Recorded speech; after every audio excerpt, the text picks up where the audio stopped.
मैं छोटी उम्र में ही बहुत जवान और खूबसूरत दिखती थी। मेरी उम्र सिर्फ 14 साल थी, लेकिन मेरा जिस्म बड़ा हुआ था और मैं 20-22 साल की लड़की लगती थी। मैं सब बहनों से छोटी थी, लेकिन अपने जिस्म की वजह से मैं उनसे बड़ी और खूबसूरत लगती थी। इतनी छोटी उम्र में मैं 40 नंबर पहनती थी।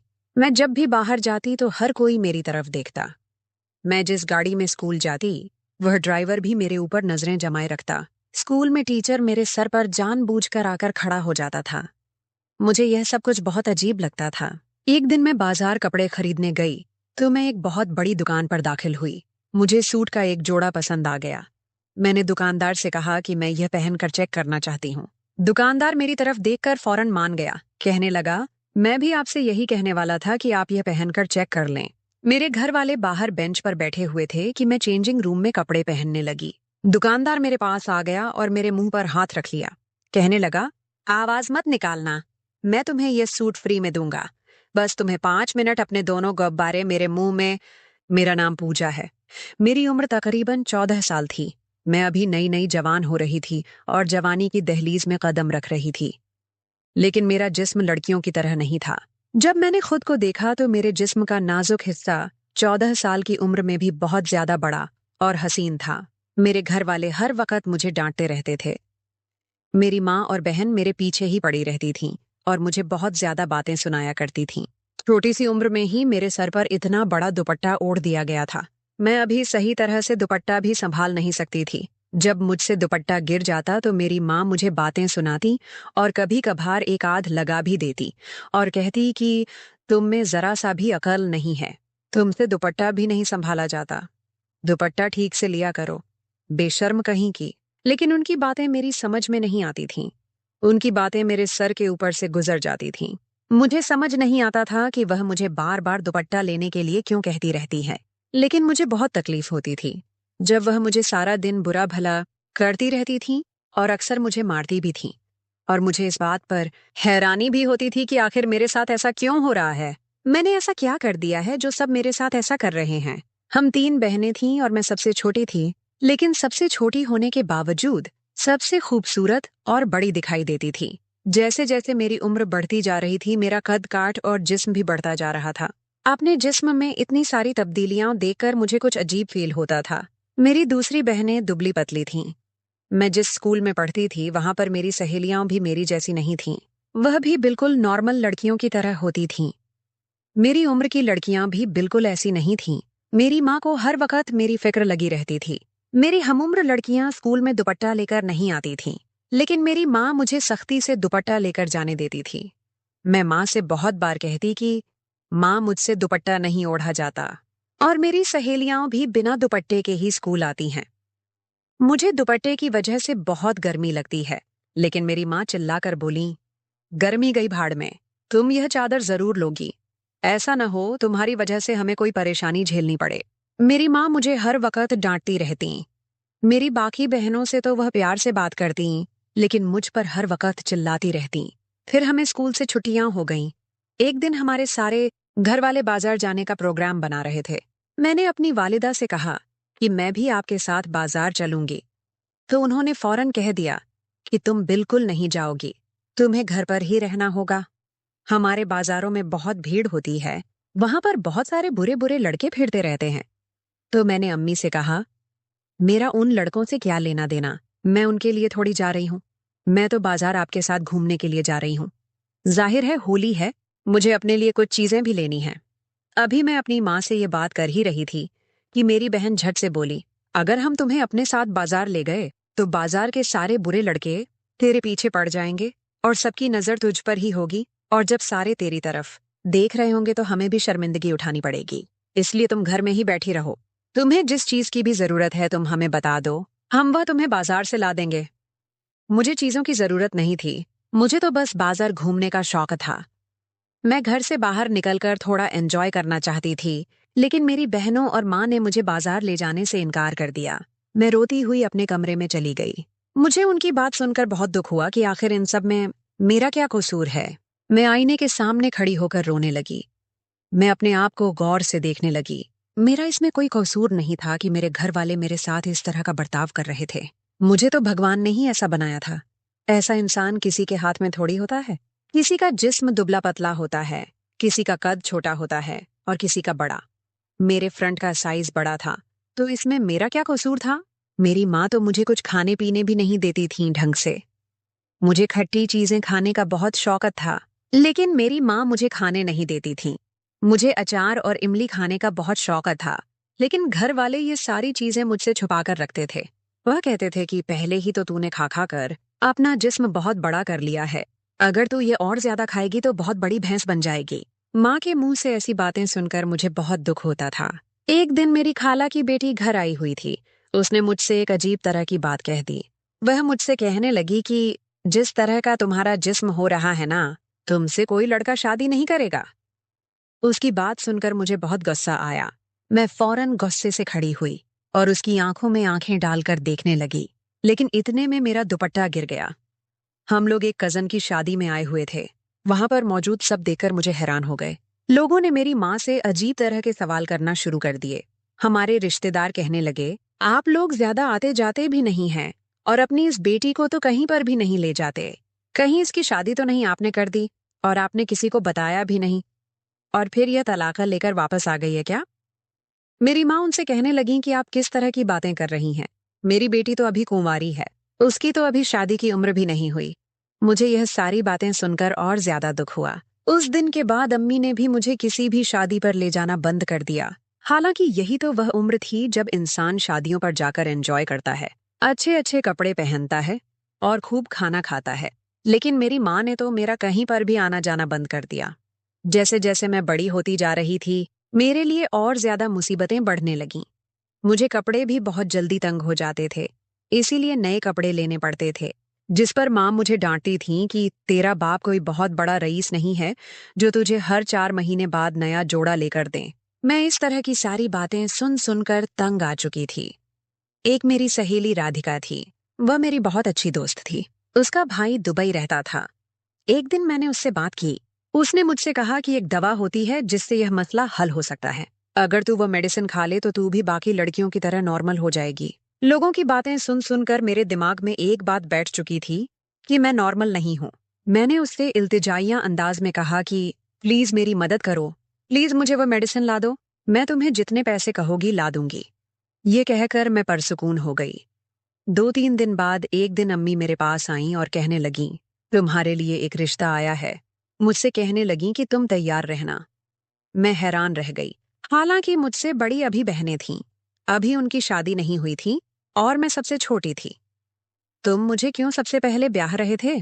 मैं उनके लिए एक तरह का बोझ थी और वह जल्द से जल्द मुझसे जान छुड़वाना चाहते थे।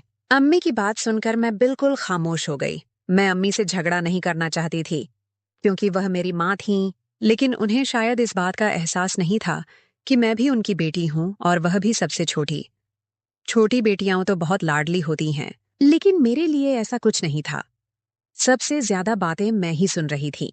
अपने वजूद की वजह से मुझे पता नहीं क्या क्या सहना पड़ रहा था।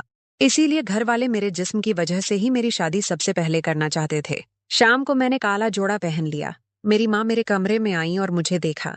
मैंने कहा, हाँ मैं कैसी लग रही हूँ? यकीनन मैं बहुत खूबसूरत लग रही थी, क्योंकि काला रंग मुझ पर बहुत जचता था। मेरी अम्मी ने जवाब देने की बजाय मुझसे एक सवाल पूछ लिया कि तुमने इस सूट के साथ ये दुपट्टा क्यों लिया है? मैंने कहा, इसके साथ यही दुपट्टा है।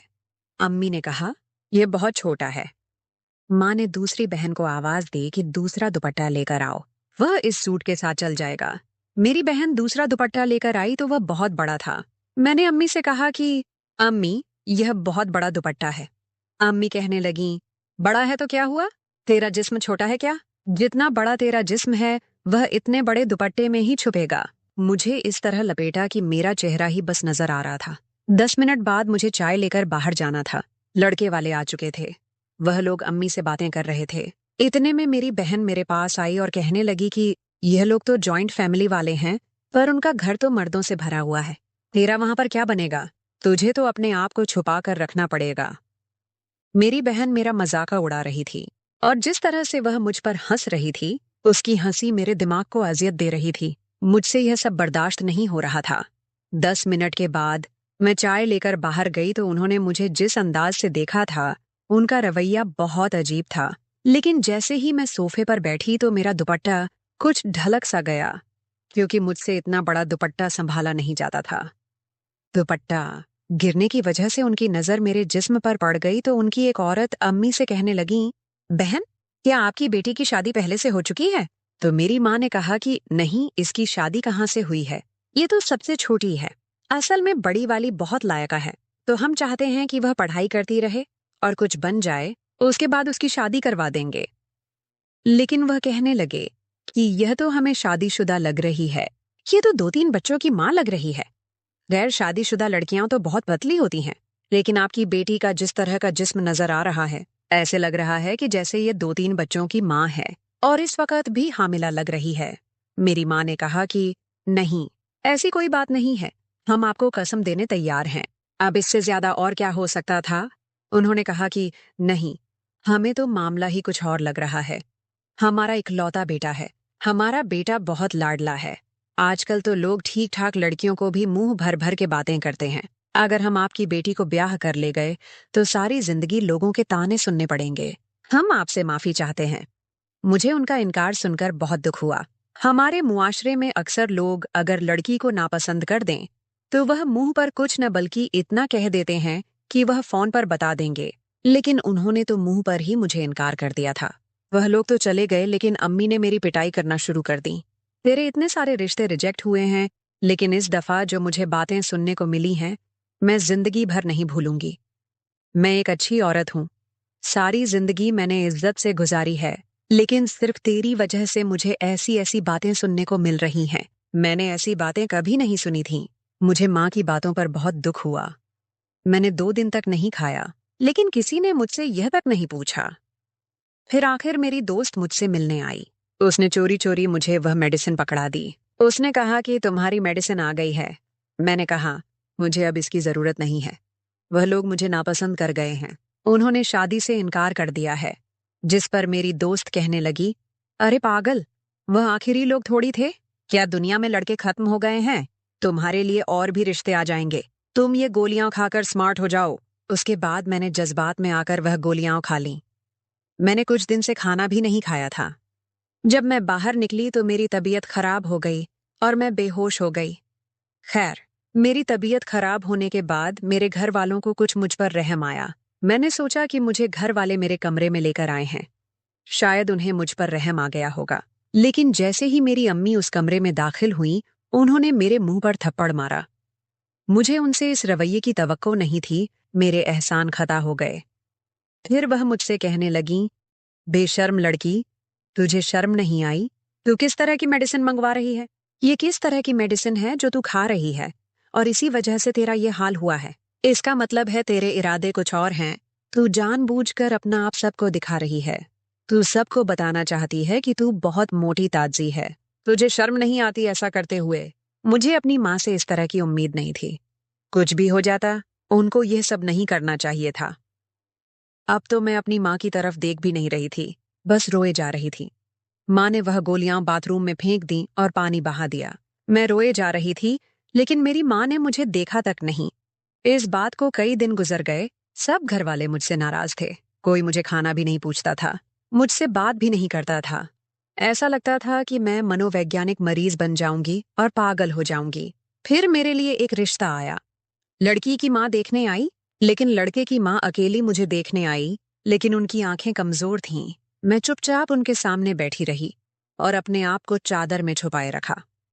उनके जाने के बाद मेरी बहनें मेरा और ज्यादा मजाका बनाने लगीं कि अगर तेरी सास की आंखें कमजोर न होतीं, तो वह भी तुझे ना करके जाती। उसे क्या पता तेरा जिस्म कैसा है, कैसा नहीं। मैंने उनकी किसी भी बात का जवाब नहीं दिया। मैंने अपने लिए लड़ना छोड़ दिया था, क्योंकि मुझे पता था कि शादी के बाद मुझे और भी बुरे हालात का सामना करना पड़ सकता था। ना जाने मेरे पति ने मेरे साथ क्या क्या करना था। मैंने सब कुछ सुनने की बना ली थी। जब मेरी शादी की तैयारियां चल रही थीं, तो मेरी सास ने मेरे लिए बहुत सारे कपड़े बनाकर भेजे। मेरी सास मुझसे बहुत प्यार से बात करती थी। मेरी सास ने बताया कि एक दफा कपड़े पहनकर देख लो। मेरी बहन के मुंह से निकल गया कि अभी तो शायद पूरे आ ही जाएंगे, लेकिन बाद में हो सकता है तंग हो जाए। मेरी सास ने कहा कि तुम ऐसी बातें क्यों कर रही हो? तुम्हें दुल्हन के साथ ऐसा मजाक नहीं करना चाहिए। तुम्हें उसका दिल नहीं दुखाना चाहिए। मेरी सास मेरी बहन को डांट रही थी। मुझे अपनी सास की सुनकर बहुत खुशी हुई। चलो कोई तो मेरे हक में बोला। मेरी बहन का ऐसा चेहरा हो गया था जैसे मेरी सास ने उसकी बहुत बेइज्जती कर दी हो। मुझे पहली बार ऐसा लगा था कि कोई तो है जो मेरा साथ दे रहा है, लेकिन मेरी सास की नजर कमजोर थी। अगर वह मुझे देख लेती तो शायद वह मेरा साथ न देती। मैंने अपने पति की तस्वीर देखी हुई थी। वह दिखने में स्मार्ट लगते थे। मेरी सास ने मुझे बताया कि उनका एक ही बेटा है। वह बहुत जज्बाती और गुस्से वाला है, इसलिए मुझे ऐसी लड़की चाहिए जो सब्र कर सके। आज मेरी शादी थी। मेरे पति आने वाले थे। मुझे यह था कि मेरा पति मुझे देखकर बहुत बुरा भला कहेगा। मुझे उसकी बातें सुननी पड़ेंगी। सारी जिंदगी यह सब कुछ बर्दाश्त करना पड़ेगा। मेरे पति ने कमरे में कदम रखा। उन्होंने अपनी शेरवानी उतारकर एक टेबल पर रख दी। उस वक्त वह सलवार कमीज में थे। मेरे पति ने मेरा घूंघट हटाया और मेरी तारीफें करने लगे। कहने लगे कि तुम बहुत खूबसूरत हो। मुझे हैरानी हुई कि सब कुछ मामूल के मुताबिक क्यों चल रहा है। फिर उन्होंने मुझे मुंह का तोहफा दिया। फिर उन्होंने मुझसे बातें करना शुरू की। कहने लगे कि हम दोस्तों की तरह एक दूसरे का साथ देंगे। तुम मुझे बहुत पसंद हो। मुझे लगता है कि मेरी जिंदगी बहुत अच्छी गुजरेगी। शादी के अगले दिन मेरे पति फोन पर किसी से बात कर रहे थे। शायद उन्हें कोई मुबारक दे रहा था। मेरे पति उसको जवाब दे रहे थे कि भगवान ने मुझ पर बहुत मेहरबानी की है। मुझे एक बहुत अच्छी पत्नी मिली है। मैं उससे बहुत खुश हूँ। मुझे लगता है कि मेरी जिंदगी बहुत अच्छी गुजरेगी। मुझे हमेशा से ऐसी पत्नी का साथ चाहिए था जो इतनी खूबसूरत हो और इतनी समझदार। पति की बातें सुनकर मैं हैरान रह गई कि क्या मैं वाकई उन्हें इतनी पसंद आई हूँ और वह ऐसी पत्नी चाहते थे। शादी के कुछ दिन बाद हमारे घर वालों ने हमारे लिए डिनर रखा। मैं अपने पति के साथ तैयार होकर अपने घर पहुंची तो मेरी माँ ने मुझे फौरन देखकर कहा, तुमने यह कैसे कपड़े पहन रखे हैं? मैंने अपनी अम्मी से कहा कि आपको यह सब कहने की जरूरत नहीं है। अब मैंने बहुत अच्छे कपड़े पहने हुए हैं और मेरे पति को यह पसंद है। मेरी माँ मेरी तरफ हैरानी से देखने लगी। कहने लगी, तेरा पति एक हफ्ते में तुझे वापस छोड़ आएगा। मैंने कहा, एक हफ्ते में क्या? वह मुझे पूरी जिंदगी नहीं छोड़ेंगे। मेरे पति ने मेरी माँ की तरफ देखा तो कहा, क्या बात है आंटी, कोई परेशानी है? उन्होंने कहा, नहीं बेटा। हम खाना खाने बैठे तो मेरी दूसरी बहनें भी मौजूद थीं। मेरे पति ने उनके सामने मेरी तारीफ की। उसने कहा कि जब से यह मेरी जिंदगी में आई है, मेरी जिंदगी मुकम्मल हो गई है। मैं बहुत खुश हूँ। मेरी पत्नी मेरा बहुत ख्याल रखती है। हम दोनों ने एक ही प्लेट में खाना खाया। फिर वह बाहर घुमाने ले गए। उन्होंने मुझे कोई बड़ी चादर ओढ़ने का भी नहीं कहा। उनके पास एक बड़ी कार थी। उन्होंने कहा कि गाड़ी में ही तो बैठना है। मेरे पति मेरे साथ बहुत अच्छी तरह से पेश आ रहे थे। बार बार मुस्कुराकर मेरी तरफ देख रहे थे। वह हर थोड़ी देर बाद मेरे कान में सरगोशी करते और हम दोनों हंसते। मेरी माँ और मेरी बहनें हम दोनों को अजीब तरह से देख रही थीं। वह हैरान हो रही थीं कि इसका पति तो इसे हाथ का छाला बनाकर रखे हुए है और यह सिर्फ शादी के शुरू में ही नहीं हुआ। आज मेरी शादी को 7 साल हो गए हैं। मेरे 3 बच्चे हैं और आज भी मेरे पति का रवैया लेकिन मेरे पति का रवैया आज भी मेरे साथ वैसा ही है। हम लोग बहुत खुश हैं। जो अच्छे लोग होते हैं उनको किसी बात से फर्क नहीं पड़ता। मेरी माँ और बहनों ने मेरे दिल पर बहुत जख्म लगाए, पर मेरे पति ने वह सारे जख्म भर दिए। मैंने शादी से पहले बहुत दुख देखे थे, लेकिन मेरे पति ने उन दुखों को सुखों में बदल दिया। और यह सब कुछ सिर्फ मेरी सास की वजह से मुमकिन हुआ है, जिन्होंने मेरे पति की इतनी अच्छी परवरिश की है। मेरे 2 बेटे और 1 बेटी है और मैं अपने बेटों की भी ऐसी परवरिश करूंगी। जो प्यार मुझे मेरी माँ से नहीं मिला, वह प्यार मैं अपनी बेटी को दूंगी। और जो परवरिश मेरी सास ने मेरे पति की है, वह मैं अपने बेटों की करूंगी। तो दोस्तों, कैसी लगी आपको आज की हमारी ये कहानी? मैं आशा करती हूँ कि आपको आज की कहानी जरूर पसंद आई होगी। अगर आपको कहानी पसंद आई हो तो वीडियो को लाइक करें और अगर आप चैनल पर नए हैं तो हमारे इस चैनल को सब्सक्राइब करके साथ ही लगी घंटी के बटन को भी प्रेस कर दें। मिलते हैं आपको किसी और कहानी के साथ। अपना बहुत सारा ख्याल रखिएगा।